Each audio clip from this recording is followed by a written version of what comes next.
Hello po mga idol. Yan mga ka-viewers, ito na po yung ating update sa ating pato. Yung anim na mga anak nila, kinunan ko na ng walo. Kinunan ko ng dalawa. Ano na lang, anim yung mga dalaga at saka hindi pa to ko yung binata nito, yung mga lalaki ba. Ito yung ina nila at yun yung tandang. Bali siyam siya lahat dito at yung isa naglimlim andun. Ayan yung pispa namin.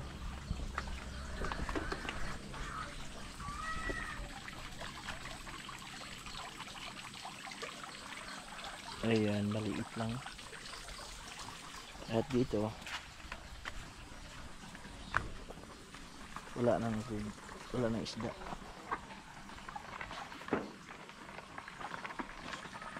Malaki na sila pero hindi pa sila nagpapakasta. Parang yung dalawa nito or tatlo siguro lalaki kasi malalaki ito. Ito babae, ito maliit. Yung dalawa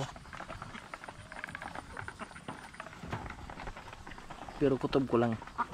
Ayan yung parang lalaki. Ito malaki. Ayan yung isa malaki pa. Ayan yung nag-iisang tandang. Ito babae ito. Ayan malakas kumain. 2 kilo isang araw lang.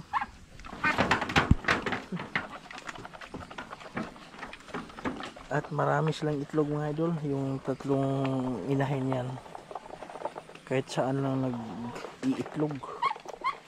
Minsan lumalabas. Yan ang hahabol na naman. Tapos plano ko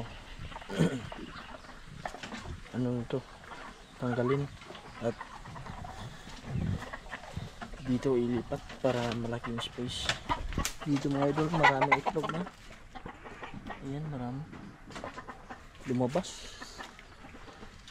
Lumabas yung inahin. Gutom pa. Malakas kumain. Imagine nyo mga idol yung 2 kilo isang araw. Kasali na yung rabbit, 2 rabbit. Ayan kulang pa yan sa kanila. Pero kasali na yung mga manok doon mga idol. Yung 2 kilo. Pagkatapos ng kumain, yung iba pupunta doon naliligo. Yung iba naman dyan lalangoy kaya yan yung tubig na itim kasi mahilig siya sa tubig, nilangoy.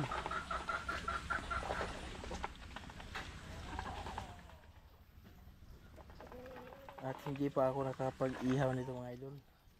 Tsaka na lang kung ma-identify na natin yung lalaki. Sa ngayon kasi isa lang yung lalaki. Kaya siya napakaswerte niya kasi maraming babae. Ayan ayan yung tatlong magkapatid sila mga idol. Gusto ko sana palitan siya ng ibang lahi para hindi magka-inbreed.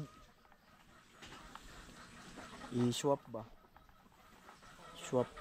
Maghahanap ako ng ibang may itik tapos i-swap para hindi maka-inbreed. So ayan mga idol yung ating itik. Sana dumami sila, maliit lang kasi itong space. Ito naman mga idol, tangki ito ng tubig. Amin pa naman itong lupa. Kaso binigay nila papa. Donation. At dyan mga idol malaki sana kaso complicated yung lupa na yan. Yung muhon. Ayan, nililigo agad. agad. So yan. Yan yung ating update. Ingat kayo palagi. Bye bye.